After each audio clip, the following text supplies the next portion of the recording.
Hello there. Tory Brexiteer MP Jacob Rees-Mogg is planning a big Chequers takedown this weekend.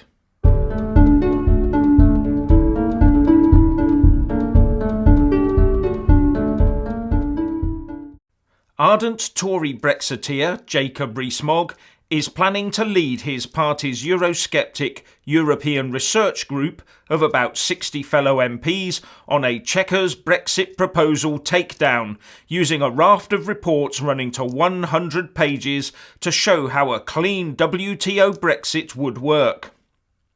The plans will argue for a free trade agreement and present solutions to the Northern Irish question and vexed issues like farming and agriculture, reports the Telegraph, which says that one source told it that it would put the Northern Irish border question to bed once and for all. And this comes at a timely moment, because the arch-Remainer and Labour peer Andrew Adonis has challenged Rees-Mogg to a Brexit duel. Now, don't get excited. This won't be a Putney Heath at dawn job as the pair stare down the barrels of flintlock pistols at each other or brandish duelling swords with Boris Johnson and Nick Clegg in attendance as seconds. No, although Lord Adonis said he had to go back to the 18th century to connect with the Mogster, this would take place across the LBC radio airwaves. I took advice from the Commissioner of the Met Police, who said the best way to have a duel in modern times is on LBC, said Adonis. Now, while all, or nearly all, UK eyes are on Brexit, the game's afoot elsewhere on the continent. The Brexit online publication Westmonster has two reports.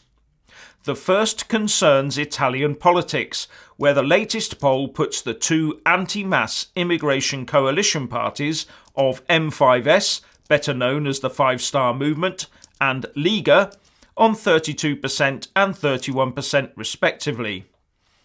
Having strengthened the Italian borders and reduced incoming migrant numbers to just 20,000 in 2018 so far, which is a large reduction on the numbers seen last year, the two parties have seen a boost in their joint support to over 60%. The second Westmonster report is about Sweden, and that the anti-EU party, the Swedish Democrats, have taken the lead in the polls running up to the country's elections this coming Sunday, the 9th of September 2018. This is an increase of 6% and leaves the Social Democrats lagging behind on 22%. The real significance here is that the Swedish Democrats have called for their own referendum on EU membership. According to the Swedish Democrats' leader, Jimmy Åkesson, the EU is a large web of corruption, and he told the Swedish media, "We pay an enormous amount of money and get overwhelmingly little back." Could we be seeing the start of a Swexit? Now for something refreshing on Brexit. Remain voting Conservative MP for Harlow, Robert Halfon, said he would now vote to leave the EU. Talking on Chequers Brexit podcast, he gave a couple of reasons. The first was that he thinks we should follow the democratic decision of the UK voters. And the second was that he had been naive. "I had no idea that the British establishment would try to do everything to stop it," he said. One of my favourite political books is A Very British Coup by the old MP Chris Mullin.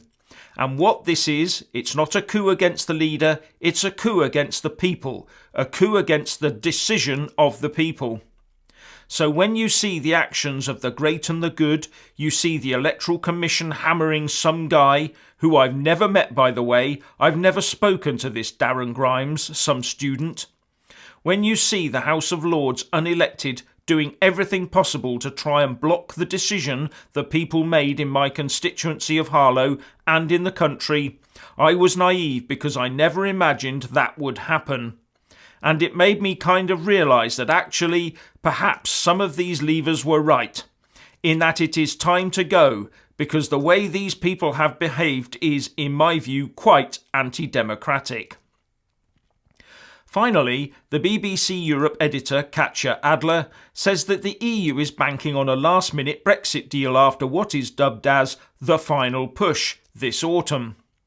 Although at the end of the day she says that the individual EU 27 member states have little appetite to ruin relations or make things difficult for the UK, she doesn't think they'll break ranks just yet to force the EU Commission to be more amenable to the UK.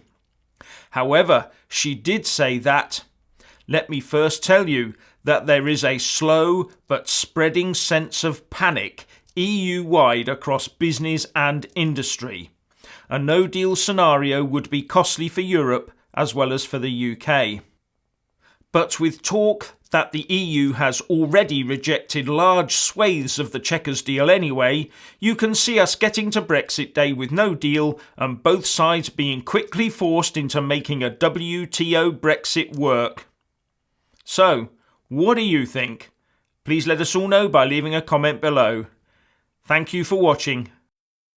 Please do like and share this video, and also subscribe to my channel.